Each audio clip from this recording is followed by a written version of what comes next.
Bismillahirrahmanirrahim. Assalamualaikum warahmatullahi wabarakatuh.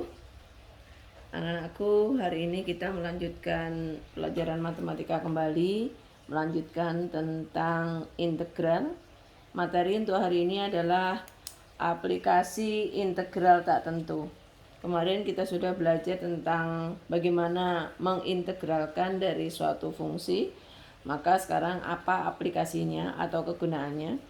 Ada dua aplikasi yang bisa kita pakai dari integral tak tentu. Untuk hari ini kita belajar. Yang pertama adalah persamaan garis lurus beraturan. Bagaimana kita bisa membuat persamaan garis lurus beraturan dari konsep integral tak tentu. Ya, kemarin kita sudah belajar tentang kecepatan, ya, aplikasi dari turunan. Ternyata turunan itu kecepatan adalah turunan dari jarak per waktu, ya. Jarak terhadap waktu itu adalah turunannya. Jadi kecepatan itu turunan dari jarak terhadap waktu. Dan percepatan adalah turunan kedua dari jarak terhadap waktu. Ya, turunan kedua. Kalau di sini d kuadrat s dan ini t kuadrat, maka itu adalah turunan keduanya dari fungsi percepatan ini. Oke, sehingga bisa kita rumuskan kalau mencari rumus jarak, s ini adalah jarak, ya. S adalah jarak. Untuk mencari rumus jarak itu adalah integral dari kecepatan. Integral, jadi kecepatan ini diintegralkan maka akan mendapatkan jarak. Dan kalau kita mencari rumusan dari kecepatan, ini kecepatan, ya, kecepatan, maka rumusnya adalah integral dari percepatan terhadap waktu, ya. Kembali, kalau mencari rumus jarak itu adalah integral dari kecepatan. Kalau mencari kecepatan, integral dari percepatan. Oke. Contoh soal. Sebuah partikel bergerak dari keadaan diam dengan percepatan pada setiap saat t ditentukan oleh rumus AT. Siapa A? A adalah percepatan. A adalah percepatan. Rumus percepatannya adalah 5 min T. Tentukan setelah detik keberapa benda akan berhenti. Jawab. Benda itu berhenti pada saat ia tidak punya kecepatan atau VT-nya 0. Lah pada saat VT-nya 0 itu berhenti, maka T-nya juga 0. Kalau kita masukkan VT 0, maka T di sini 0, ya.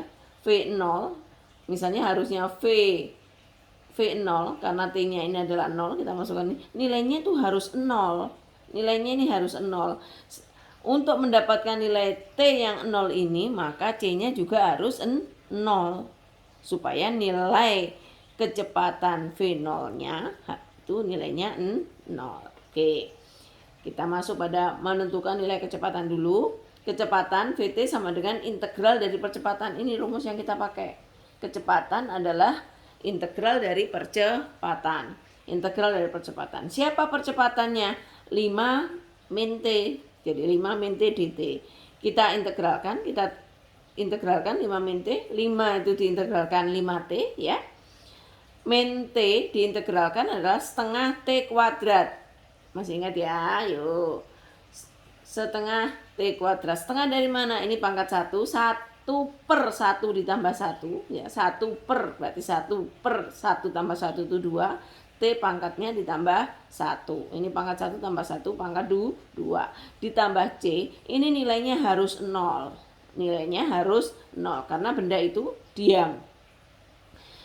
Kemudian menghasilkan 5T min setengah T kuadrat plus C.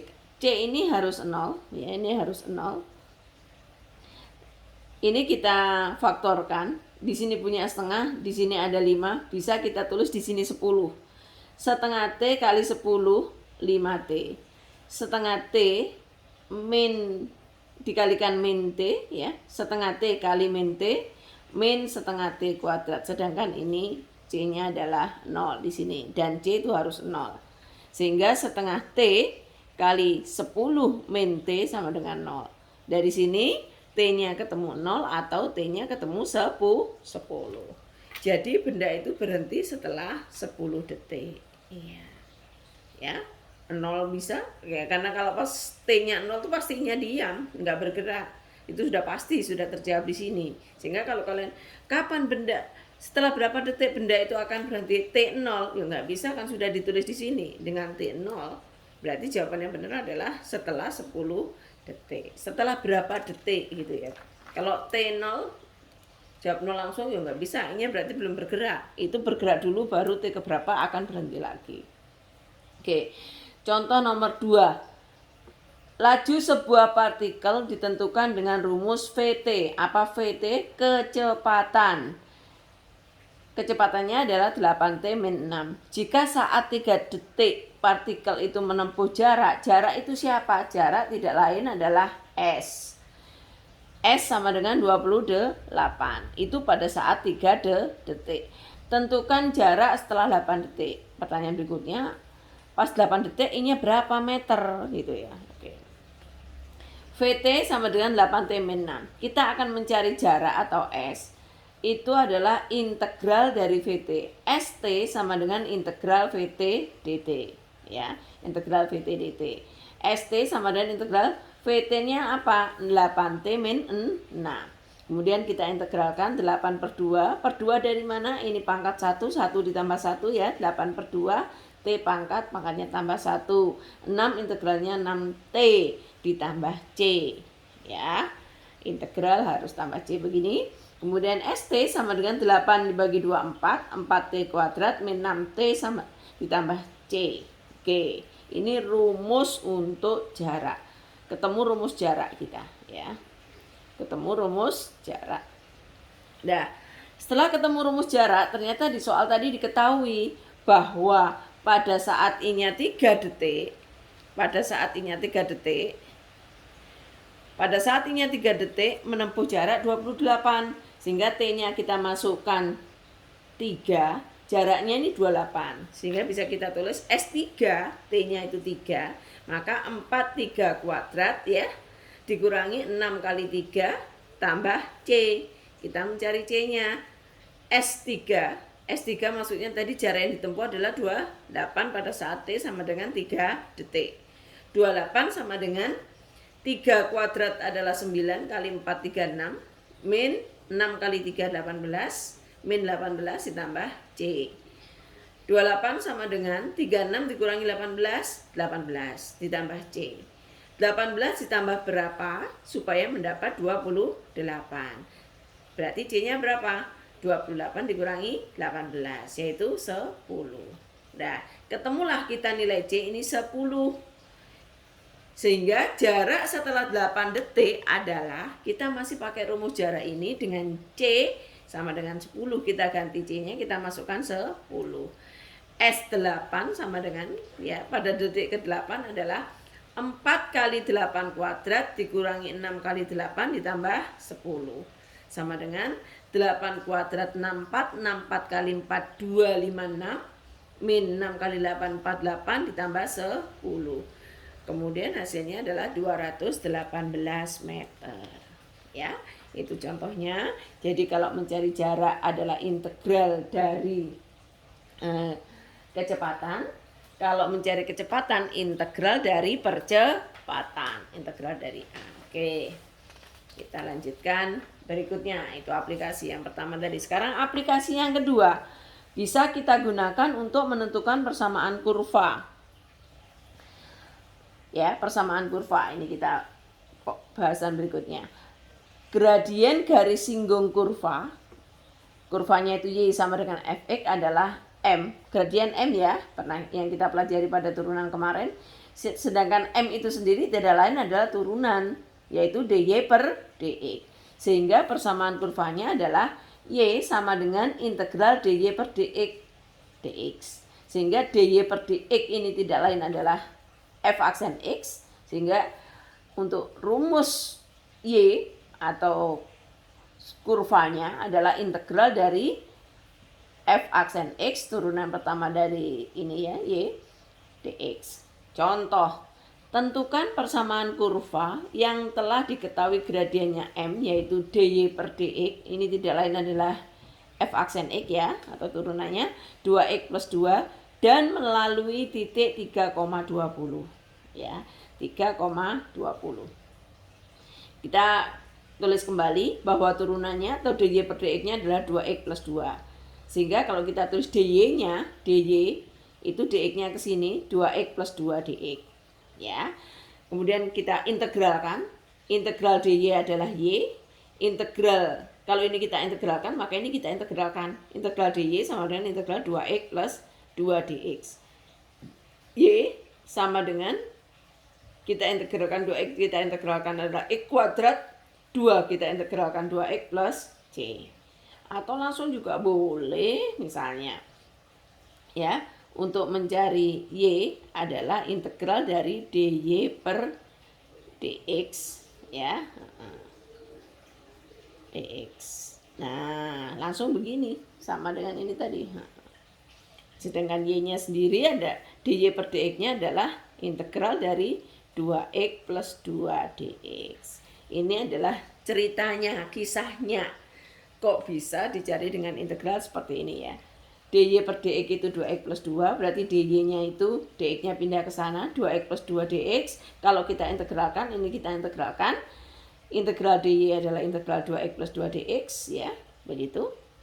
Kemudian y, integral dy adalah y, ini adalah y. Maka kita integralkan, hasilnya apa? X kuadrat plus 2x plus c. Oke. Kurva itu melalui 3,20. Berarti pada saat kita masukkan x-nya itu 3, maka y-nya harus 20. Sehingga kita mencari nilai c-nya. Y-nya 20 ya, kita ganti 20. X-nya kita ganti 3, ini x. Berarti 3 kuadrat ditambah 2 kali 3 tambah c. 20 sama dengan 3 kuadrat itu 9. 2 kali 3 itu 6. Tambah C. 9 tambah 6, 15. 15 ditambah C atau C tambah 15 sama dengan 20. Sehingga C-nya adalah 5. Jadi persamaan kurvanya adalah X kuadrat plus 2C ditambah X kuadrat plus 2X ditambah C. Sedangkan C sendiri adalah 5. Sehingga menjadi Y sama dengan X kuadrat plus 2X plus 5. Mudah kan? Oke. Iya. Kita sudah memahami integral tak tentu, kemudian aplikasi integral tak tentu. Terus kalau ada tak tentu, ada lah Bu yang tentu, ada. Namanya integral tentu. Apa itu integral tentu? Ada yang menyebut integral tertentu. Ya. Artinya integral tentu adalah integral yang memang mempunyai nilai tertentu. Kenapa I-nya mempunyai nilai tertentu? Karena I-nya punya batas. Integral dengan batas ini disebut batas bawah, batas atas ya. Batas bawah A, batas atas B, fx dx. Hasil integralnya misalnya f besar x dengan batas A sampai B. Kalau sudah kita integralkan ya, dengan kita buat kurva seperti ini, kurung kurawal besar A sampai B begitu ya. Sehingga nilai dari integral itu adalah fb dikurangi fa. Kita masukkan nilai batas atas pada suatu fungsi yang sudah diintegralkan. Kita kurangkan dengan nilai dari batas bawah yang sudah kita masukkan pada fungsi yang sudah diintegralkan. Contoh, tentukan nilai dari integral berikut. Nomor 1. Integral dengan batas bawah 1, batas atas 3, 4x pangkat 3 ditambah 6x kuadrat dx. Kita coba kerjakan ya. Integral dari 1 sampai 3, 4x pangkat 3 plus 6x kuadrat dx adalah, ini kita integralkan dulu, apa hasilnya? Di sini adalah 4 per 4 ya. 4 yang nanti 4 per 4 dari mana? 4-nya 3 tambah 1. 4 per 3 tambah 1. Berarti 4 per 4 tidak lain adalah 1. X pangkat 4, 3 tambah 1. Kemudian 6 per 2 tambah 1. Berarti 6 per 3 tidak lain adalah 2. Kemudian X pangkat 2 tambah 1 adalah 3. Dengan batas 1 sampai 3. Inilah hasil integralnya, 1 sampai 3. Kemudian nggak ada plus C-nya, Bu. Nggak. Kalau sudah tertentu, sudah jelas punya batas, maka tidak memakai C lagi. Karena nilai batas yang akan kita masukkan pada hasil pengintegralan. Oke, kita masukkan dari batas atas dulu. X pangkat 4, X-nya kita ganti 3, berarti 3 pangkat 4. Ditambah 2X pangkat 3, X-nya kita ganti 3, 2 kali 3 pangkat 3. Ini batas atas, kita masukkan 33 pada X, kemudian dikurangi ya, dikurangi dengan batas bawahnya. Siapa batas bawahnya? 1, masukkan di sini. 1 pangkat 4 ditambah 2 kali 1 pangkat 3. 1 pangkat 3 adalah 1 kali 2, 2. 1 pangkat 4, 1. 3 pangkat 4, 81. 3 pangkat 3, 27 kali 2, 54. Ya. 81 tambah 54 adalah 135. Kemudian ini 1 kuadrat 1 tambah 2, 3. Berarti 1. Ini dikurangi 3, begitu ya. Ini ke sini kurang 3. 135 dikurangi 3, 132. Sangat mudah. Oke, contoh pertama. Contoh yang kedua, berapakah nilai integral dari ini? Integral 1 sampai 4 dengan batas bawah 1, batas atas 4, X kuadrat min 4X min 5 dx. Berapa nilai integralnya? Kita coba kerjakan.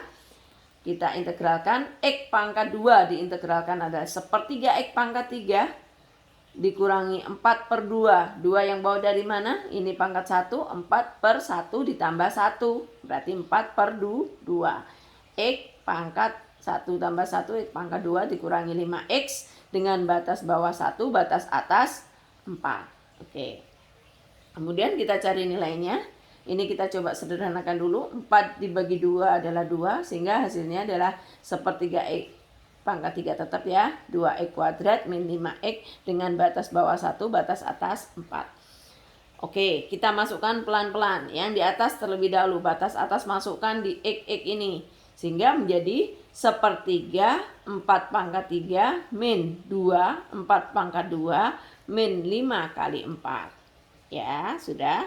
Kemudian kita kurangi dengan ini kita masukkan nilai 1 batas bawah. Sepertiga 1 ya kita masukkan pangkat 3 2 1 pangkat 2 min 5 kali 1. Oke, kita kerjakan satu persatu dulu. Ini dulu baru nanti dikurangi yang sebelah sini. Oke, boleh. 4 pangkat 3 adalah 64 kali sepertiga 64 per 3. 4 kali 2, 4 pangkat 2 adalah 16 kali 2, 32. Min 5 kali 4, min 20. Min 1 pangkat 3, 1 kali sepertiga, 1 pangkat 2, 1 kali min 2, min 2. Min 5 kali 1, min 5. Berarti ini sepertiga min 7. Ini 64 per 3, min 32, min 20, min 52. Oke. Di sini di sini ada 64 per 3 min 52 min 1 per 3 min 7. Kita buka kurungnya semua jadi enak. 64 per 3 min 52 min kali 1 per 3 min 1 per 3 min kali min plus. 64 per 3 dikurangi 1 per 3 63 per 3. Min 52 ditambah 7 min 45. Ini 45. 63 dibagi 3 21 ya. 21 dikurangi 45 sama dengan negatif 24. Sangat mudah. Bisa? Bisa. Oke. Jadi kesimpulannya adalah hari ini kita belajar aplikasi dari integral tak tentu ya. Aplikasi integral tak tentu. Untuk apa saja aplikasi integral tak tentu? Untuk menentukan persamaan garis lurus beraturan, yaitu bisa menentukan kecepatan atau jarak ya. Sedangkan kecepatan itu adalah turunan dari sedangkan jarak adalah turunan dari kecepatan, sedangkan kecepatan turunan dari percepatan. Kecepatan itu turunan dari percepatan. Kemudian yang kedua, aplikasi integral tak tentu bisa kita gunakan untuk menentukan persamaan kurva. Ya, persamaan kurva. Bisa kita cari persamaan kurvanya. Kemudian berikutnya integral tertentu, yaitu integral yang mempunyai nilai tertentu. Kenapa ini mempunyai nilai? Karena ini mempunyai batas atas dan batas bawah, batas atas. Sehingga untuk menentukan nilai dari integral itu sendiri adalah nilai batas atas dikurangi nilai batas bawah. Jadi batas atas kita masukkan dulu. Oke, untuk hari ini sampai di sini. Selamat belajar, semoga kalian mudah memahami. Saya tekankan lagi bahwa materi integral cukup sampai di sini. Selesai sampai di sini. Biasanya kalau sudah selesai kita bisa latihan soal dan ulangan. Disiapkan materinya, disiapkan pemahamannya. Kita nanti akan evaluasi untuk itu. Nah, untuk hari ini sampai di sini, kurang lebih mohon maaf dan Ibu tutup dengan Assalamualaikum warahmatullahi wabarakatuh.